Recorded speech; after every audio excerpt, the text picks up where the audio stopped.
नमस्कार दोस्तों। आज हम पढ़ेंगे ताओ उपनिषद वॉल्यूम 1 चैप्टर 1। मैं कोशिश करूंगा कि इस बुक को जल्द से जल्द ख़त्म करने की। देखता हूँ आज चैप्टर 1 में कितना पढ़ पाते हैं। ये चैप्टर 1 स्टार्ट होता है एक सूत्र से, जो है जिस पथ पर विचरण किया जा सके वह सनातन और अविकारी पथ नहीं है। जिसके नाम का सुमिरन हो वह कालजयी एवं सदा एक रस रहने वाला नाम नहीं है। जिन्होंने जाना है शब्दों से नहीं, शास्त्रों से नहीं, वरन जीवन से ही जीकर, लाओ त्से उन थोड़े से लोगों में से एक है। और जिन्होंने केवल जाना ही नहीं वरन जनाने की भी अथक चेष्टा की, लाओ त्से उन और भी बहुत से थोड़े से लोगों में से एक है। लेकिन जिन्होंने भी जाना है और जिन्होंने भी दूसरों को जनाने की कोशिश की, उनका प्राथमिक अनुभव यही है कि जो कहा जा सकता है वह सत्य नहीं है। जो वाणी का आकार ले सकता है, आकार लेते ही अपनी निराकार सत्ता को अनिवार्यतया खो देता है। जैसे कोई आकाश को चित्रित करे तो आकाश कभी चित्रित होगा नहीं। जो भी चित्र में बनेगा निश्चित ही वह आकाश नहीं है। आकाश तो वह है जो सबको घेरे हुए है। चित्र तो किसी को भी घेर नहीं पाएगा। चित्र तो स्वयं ही आकाश से घिरा हुआ है। तो चित्र में बना हुआ आकाश जैसा कुछ होगा क्या? ऐसे ही शब्दों में बना हुआ सत्य होगा क्या? न तो चित्र में बने आकाश में पक्षी उड़ सकेगा, न चित्र में बने आकाश में सूरज निकलेगा, और न रात में दिखाई पड़ने वाले तारे होंगे। चित्र का आकाश तो होगा मृत। कहने को ही होगा आकाश, नाम भर ही आकाश होगा। आकाश के होने की कोई संभावना चित्र में है नहीं। इसी तरह जो भी सत्य को कहने चलेगा, उसे पहले ही कदम पर जो बड़ी से बड़ी कठिनाई खड़ी हो जाती है वह यह है कि शब्द में डालते ही सत्य असत्य हो जाता है। ऐसा हो जाता है जैसा वह नहीं है, और जो कहना चाहा था वह अनकहा रह जाता है, और जो नहीं कहना चाहता वह मुखर हो जाता है। लाओ त्से अपनी पहली पंक्ति जो हमने स्टार्टिंग में पढ़ी थी, उस पंक्ति में इसी बात से शुरुआत करता है। ताओ बहुत अनूठा शब्द है। उसके अर्थ को थोड़ा ख्याल में रख लें तो आगे बढ़ने में आसानी होगी। ताओ के बहुत सारे अर्थ हैं। जो भी चीज जितनी गहरी होती है उतनी बहुअर्थी हो जाती है, और जब कोई चीज बहुआयामी मल्टी डायमेंशनल होती है वह स्वभावतः जटिलता और बढ़ जाती है। ताओ का एक अर्थ है पथ, मार्ग, द वे, लेकिन सभी पथ बंधे हुए हैं। ताओ ऐसा पथ है जैसे पक्षी आकाश में उड़ता है तब वह पथ निर्मित होता है, लेकिन बंधा हुआ निर्मित नहीं होता। सभी पथों पर चरण चिन्ह बन जाते हैं और पीछे से आने वालों के लिए सुविधा हो जाती है। ताओ ऐसा पथ है जैसे आकाश में पक्षी उड़ते हैं, उनके पदों के कोई चिन्ह नहीं बनते और पीछे से आने वालों के लिए कोई सुविधा नहीं होती। Means path without any mark. तो अगर यह ख्याल में रहे कि ऐसा पथ जो बंधा हुआ नहीं है, ऐसा पथ जिस पर चरण चिन्ह नहीं बनते, ऐसा पथ जिसे कोई दूसरा आपके लिए निर्मित नहीं कर सकता, आप ही चलते हैं और पथ निर्मित होता है, तो हम ताओ का अर्थ पथ भी कर सकते हैं, दवे भी कर सकते हैं। लेकिन ऐसा पथ तो कहीं दिखाई नहीं पड़ता, इसलिए ताओ को पथ कहना उचित होगा क्या? लेकिन यह एक आयाम ताओ का है। तब पथ का दूसरा अर्थ लें जिससे पहुंचा जा सके। पथ है वो जो मंजिल से जोड़ दे, लेकिन ताओ ऐसा पथ भी नहीं है। जब हम एक रास्ते पर चलते हैं और मंजिल पर पहुंच जाते हैं तो रास्ता और मंजिल दोनों जुड़े हुए होते हैं। असल में मंजिल रास्ते का आखिरी छोर होता है और रास्ता मंजिल की शुरुआत। रास्ता और मंजिल दो चीजें नहीं हैं, जुड़े हुए संयुक्त हैं। रास्ते के बिना मंजिल ना हो सकेगी, मंजिल के बिना रास्ता ना होगा। लेकिन ताओ एक ऐसा पथ है जो मंजिल से जुड़ा हुआ नहीं है। जब कोई रास्ता मंजिल से जुड़ जाता है या ये जुड़ा होता है तो सभी को उतना ही रास्ता चलना पड़ता है, तभी मंजिल आती है। ताओ ऐसा पथ है कि जो जहां खड़ा है उसी स्थान पर, उसी जगह पर खड़े हुए मंजिल को उपलब्ध हो सकता है। इसलिए ताओ को ऐसा पथ भी नहीं कहा जा सकता। जहां खड़े हैं हम, जिस जगह, जिस स्थान पर, वहीं से मंजिल मिल सके। और ऐसा भी हो सकता है कि हम जन्मों जन्मों चलें और मंजिल ना मिले। तो ताओ जरूर किसी और तरह का पथ है।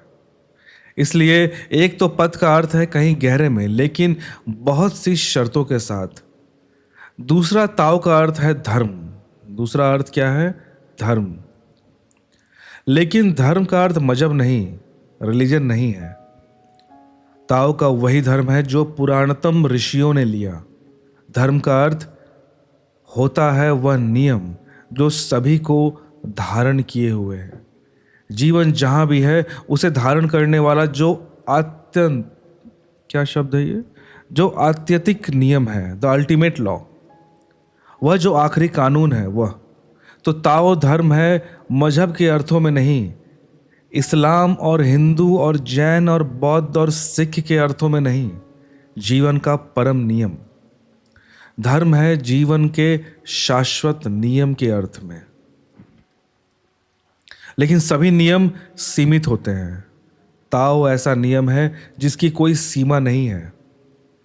असल में सीमा तो होती है मृत्यु की। सीमा होती है मृत्यु की। जीवन की कोई सीमा नहीं होती। मरी हुई वस्तुएं ही सीमित होती हैं। जीवित वस्तु सीमित नहीं होती, असीम होती हैं। जीवन का अर्थ ही है फैलाव की निरंतर क्षमता, द कैपेसिटी टू एक्सपैंड। एक बीज जीवित है अगर वह अंकुर हो सकता है। एक अंकुर जीवित है अगर वह वृक्ष हो सकता है। एक वृक्ष जीवित है अगर उसमें और अंकुर और बीज लग सकते हैं। जहां फैलाव की क्षमता रुक जाती है वहां जीवन रुक जाता है। बच्चा इसलिए ज्यादा जीवित है बूढ़े से, अभी फैलाव की क्षमता बहुत है। तो ताओ कोई सीमित अर्थों में नियम नहीं है। आदमी के बनाए हुए कानून जैसा कानून नहीं जिसको डिफाइन किया जा सके, जिसकी परिभाषा तय की जा सके, जिसकी परिसीमा तय की जा सके। ताओ ऐसा नियम है जो अनंत विस्तार है और अनंत असीम को छूने में समर्थ है। इसलिए सिर्फ धर्म कह देने से काम नहीं चलेगा। एक और शब्द है ऋषियों ने उपयोग किया है, वह शायद और भी निकट है ताओ के। वह शब्द है रित। रित, जिससे ऋतु बना। वेद रित की चर्चा करते हैं, वह ताओ की चर्चा है। रित का अर्थ होता है ऋतुओं से समझे तो आसानी हो जाएगी। देखो, गर्मी आती है, फिर वर्षा आती है, फिर शीत आती है, फिर गर्मी आती है। एक वर्तुल है। वर्तुल मतलब सर्किल। वर्तुल घूमता चला जाता है। बचपन होता है, जवानी आती है, बुढ़ापा आ जाता है, मौत आ जाती है। एक वर्तुल है, वह घूमता चला जाता है। सुबह होती है, सांझ होती है, रात होती है और फिर सुबह हो जाती है। सूरज निकलता है, डूबता है, फिर उगता है। एक वर्तुल है, एक सर्किल है।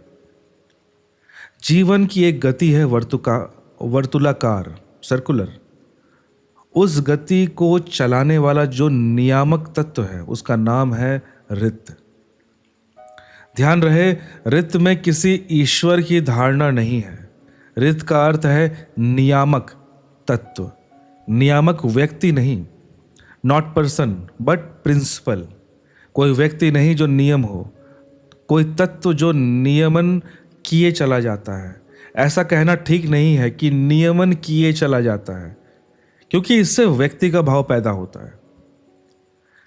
नहीं, जिससे नियमन होता है, जिससे नियम निकलते हैं, ऐसा नहीं कि वह नियम देता है और व्यवस्था जुटता है, नहीं, बस उससे नियम पैदा होते रहते हैं।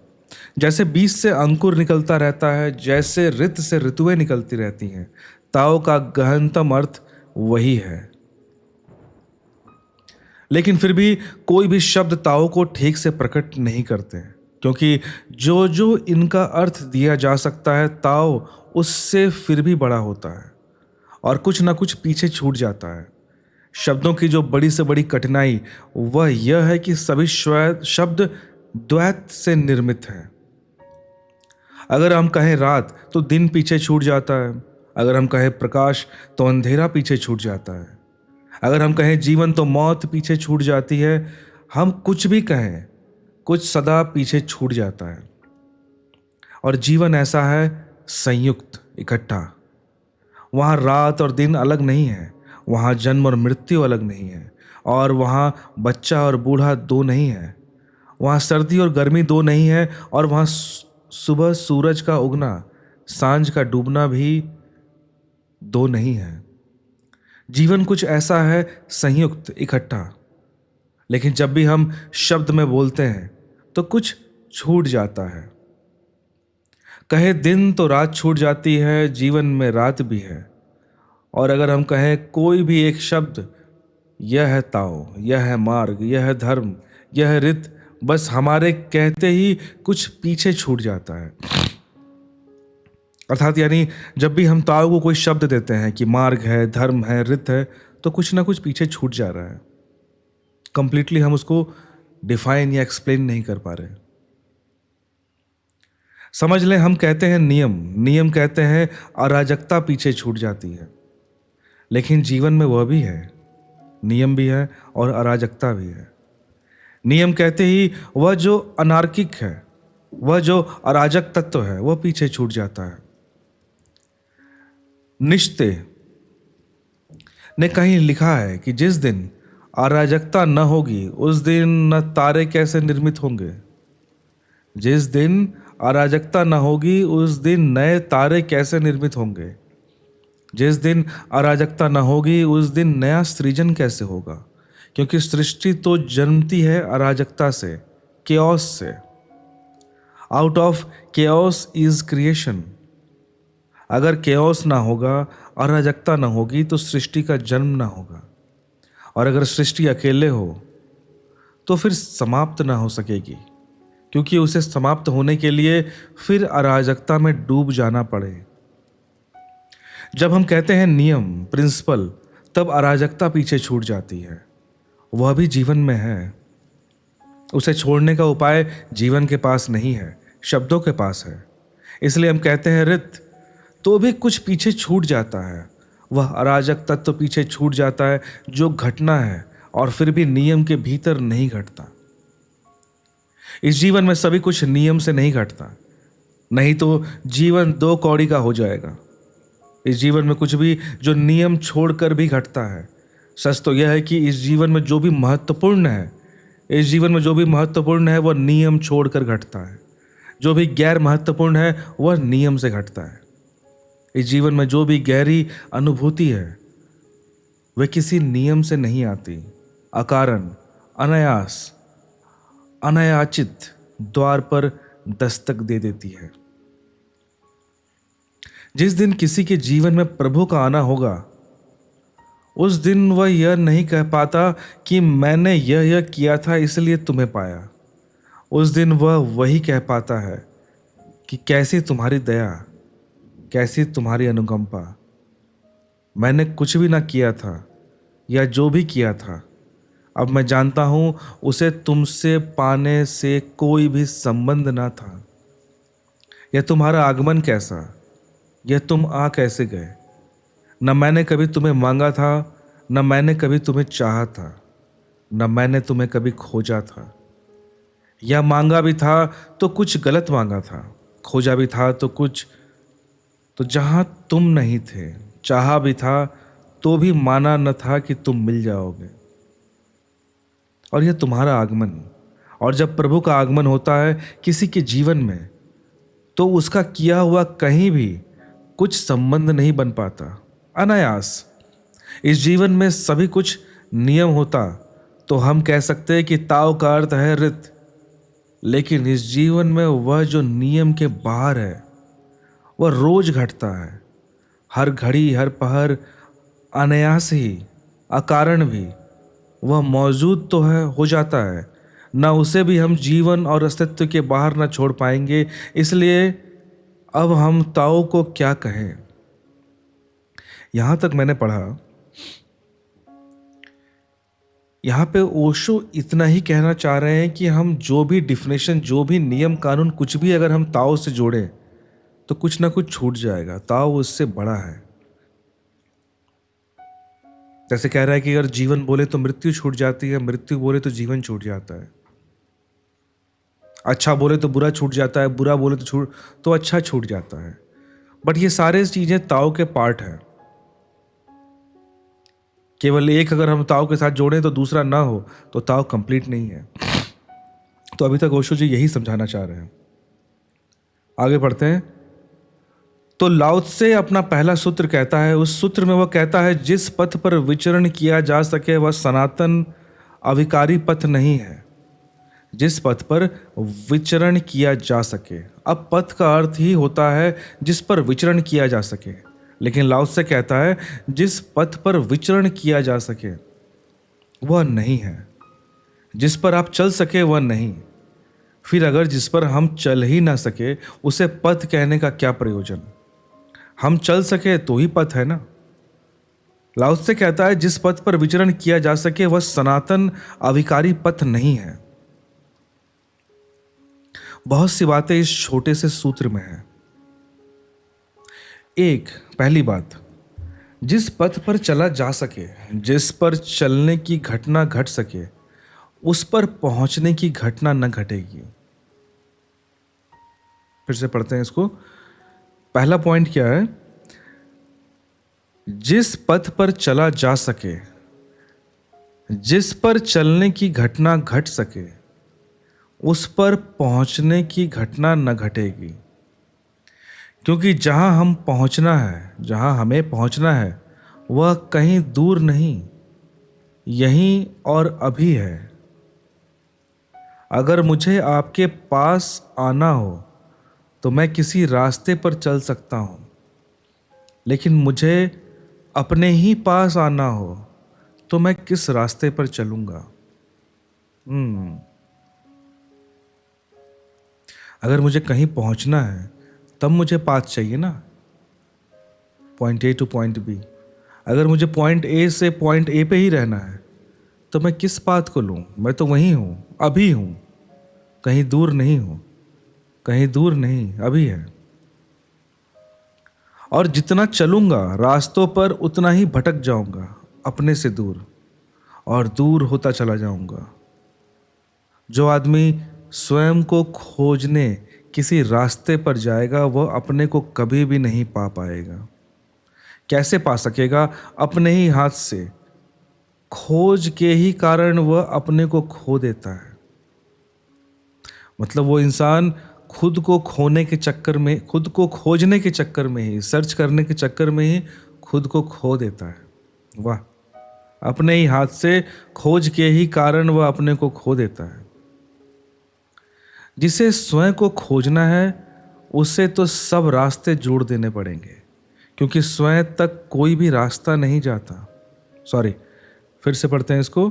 जिसे स्वयं को खोजना है उसे तो सब रास्ते छोड़ देने पड़ेंगे, क्योंकि स्वयं तक कोई रास्ता नहीं जाता। असल में स्वयं तक पहुंचने के लिए रास्ते की जरूरत नहीं है। रास्ते की जरूरत तो दूसरे तक पहुंचने के लिए है। स्वयं तक तो वह पहुंच जाता है। जो सब रास्तों से उतरकर खड़ा हो जाता है, जो चलता ही नहीं, वह पहुंच जाता है। कितने पैराडॉक्सिकल सेंटेंसेस हैं, डीप है। ऐसा मन में फील होता है कि समझ में आ रहा है, फिर अगर लगता है कि समझ गया तो बताओ, फिर लगता है नहीं नहीं, क्लियर नहीं है, समझ में आ भी रहा है और नहीं भी आ रहा है। इस टाइप के हैं ये। तो लाओ त्से कहता है जिस पथ पर चला जा सके वह सनातन और अविकारी पथ नहीं है। दो बातें कहता है, सनातन नहीं है, असल में जिस रास्ते पर भी हम चल सकें वह हमारा ही बनाया हुआ होगा, हमारा ही बनाया हुआ होगा, इसलिए सनातन नहीं है। आदमी का ही निर्मित होगा, इसलिए परमात्मा से निर्मित नहीं होगा। और जो पथ हमने बनाया है वह सत्य तक कैसे ले जाएगा?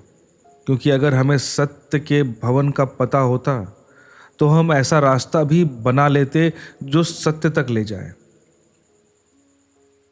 ध्यान रहे, रास्ता तो तभी बनाया जा सकता है जब मंजिल पता हो। Very deep. मुझे आपका घर पता हो तो मैं वहां तक का रास्ता बना लूं, लेकिन यह बड़ी कठिनाई की बात है। अगर मुझे आपका घर पता है तो मैं बिना रास्ते के ही आपके घर पहुंच गया होऊंगा। यानी अगर रास्ता था तभी मैं आपके घर तक पहुंचा, तभी मुझे आपके घर का एड्रेस या घर का पता है। नहीं तो फिर मुझे आपके घर का पता कैसे चलता? इजिप्ट के पुराने सूफियों के सूत्रों का एक हिस्सा कहता है कि जब तुम्हें परमात्मा मिलेगा और तुम उसे पहचानोगे तब तुम जरूर कहोगे कि अरे, तुम्हें तो मैं पहले से ही जानता था। और अगर तुम ऐसा न कह सके तो तुम परमात्मा को पहचान कैसे सकोगे?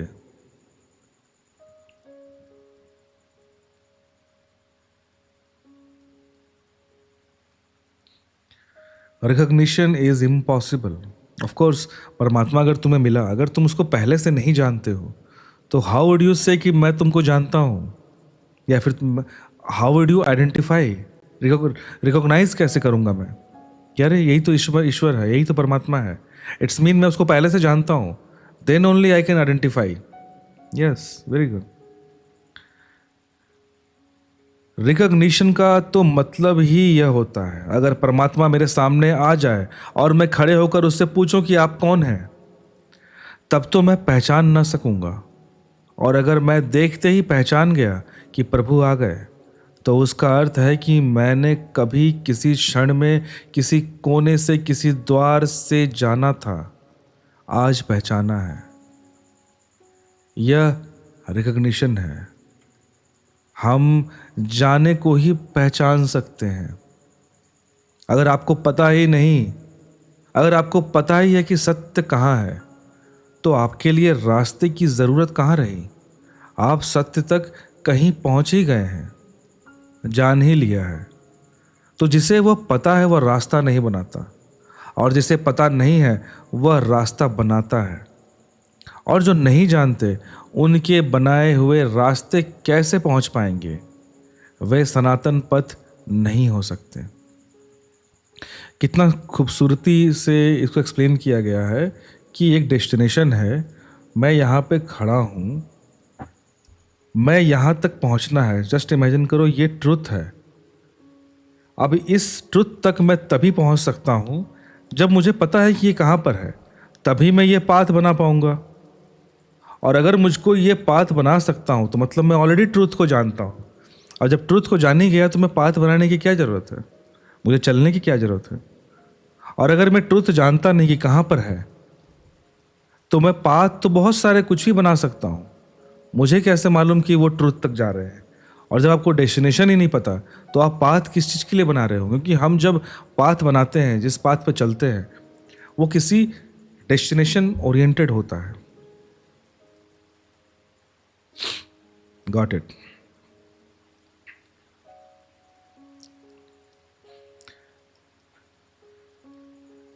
जिसे वेद के ऋषि नहीं बनाते, जिसे बुद्ध नहीं बनाते, जिसे महावीर नहीं बनाते, मोहम्मद, कृष्ण और क्राइस्ट जिसे नहीं बनाते, ज़्यादा से ज़्यादा उसके संबंध में कुछ खबर देते हैं, बनाते नहीं।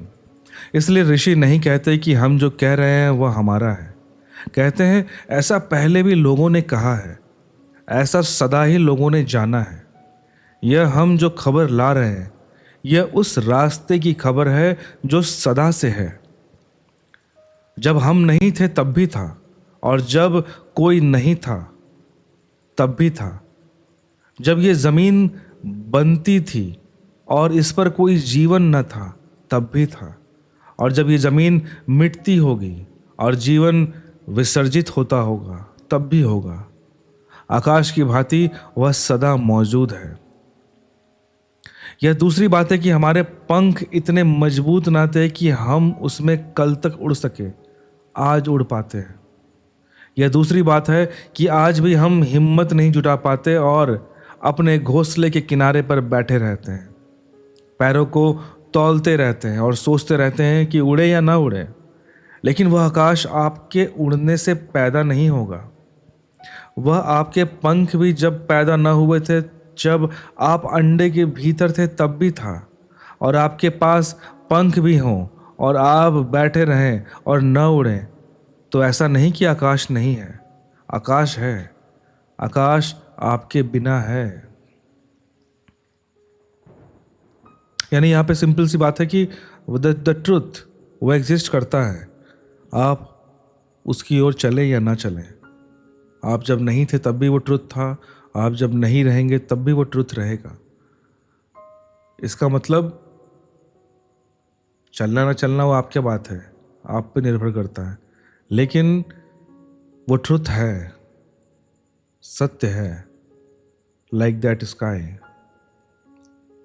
बैठे रहें और ना उड़ें, तो ऐसा नहीं कि आकाश नहीं है। आकाश है, आकाश आपके बिना है।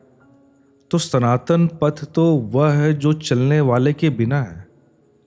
अगर चलने वाले पर कोई पथ निर्भर है तो वह सनातन नहीं है। और जिस पथ पर भी चला जा सकता है वह विकारग्रस्त हो जाता है, क्योंकि चलने वाला अपनी बीमारियों को लेकर चलता है। इसे भी थोड़ा समझ लेना जरूरी है। चलो समझते हैं। जो बीमारियों के बाहर हो गया वह चलता नहीं, चलने की कोई ज़रूरत नहीं रही, वह पहुंच गया है। जो बीमारियों से भरा है वह चलता है। चलता ही इसलिए है कि बीमारियां हैं, उनसे छूटना चाहता है। बीमारियों से छूटने के लिए ही चलता है। जिस रास्ते पर भी वह चलता है वहीं उस रास्ते को संक्रामक करता है। जहाँ भी खड़ा होता है वहीं अपवित्र हो जाता है सब। जहाँ भी खोजता है वहीं और धुआं पैदा कर देता है।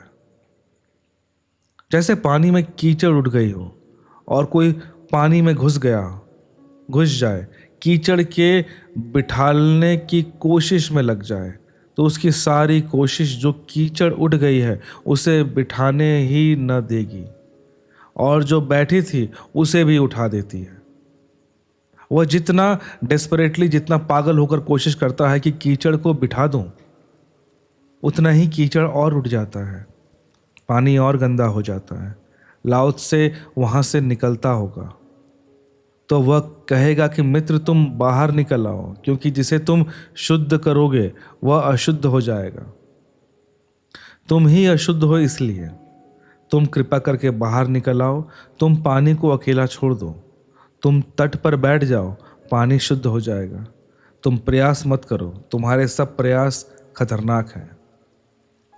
वह पथ अविकारी नहीं हो सकता जिस पर बीमारू लोग चल रहे हैं। और ध्यान रहे, सिर्फ बीमार ही चलते हैं। जो पहुंच गए, जो शुद्ध हो गए, जिन्होंने जाना वे रुक जाते हैं। चलने का कोई सवाल ही नहीं रह जाता। असल में हम चलते ही इसलिए हैं कि कोई वासना हमें चलाती है। वासना अपवित्रता है। ईश्वर को पाने की वासना भी अपवित्र है। मोक्ष पहुंचने की वासना भी अपनी दुर्गंध लिए रहती है। असल में जहाँ वासना है वहीं चित्त कुरूप हो जाएगा। जहाँ वासना है वहीं चित्त तनाव से भर जाएगा। जहाँ वासना है पहुँचने की, वहाँ आकांक्षा है, वहीं दौड़ है, वहीं पागलपन पैदा होगा और सब बीमारियाँ आ जाएंगी, सब बीमारियाँ इकट्ठी हो जाएंगी। लाओत्से से कहता है, जिस पथ पर विचरण किया जा सके वह पथ सनातन नहीं, अविकारी भी नहीं। लाओत्से से कहता है, जिस पथ पर विचरण किया जा सके वह पथ सनातन भी नहीं, अविकारी भी नहीं। उसमें बहुत सारे विकार हैं। क्या ऐसा कोई भी पथ है जिस पर विचरण ना किया जा सके? क्या ऐसा क्वेश्चन बनता है? क्या ऐसा कोई भी पथ है जिस पर विचरण ना किया जा सके? क्या ऐसा कोई भी पथ है जिस पर चला नहीं जाता? वरन खड़ा हो जाया जाता है। क्या ऐसा कोई भी पथ है जो खड़े होने के लिए है? कॉन्ट्राडिक्टरी मालूम पड़ेगा, उल्टा मालूम पड़ेगा। रास्ते चलाने के लिए होते हैं, खड़े होने के लिए नहीं होते। लेकिन ताओ उसी पथ का नाम है जो चल कर नहीं पहुंचता, रुका कर पहुंचता है। चला कर नहीं पहुंचता, रुका कर पहुंचता है। लेकिन चूंकि रुक कर लोग पहुंच गए, इसलिए उसे पथ कहते हैं। चूंकि लोग रुक कर पहुंच गए हैं, इसलिए उसे पथ कहते हैं।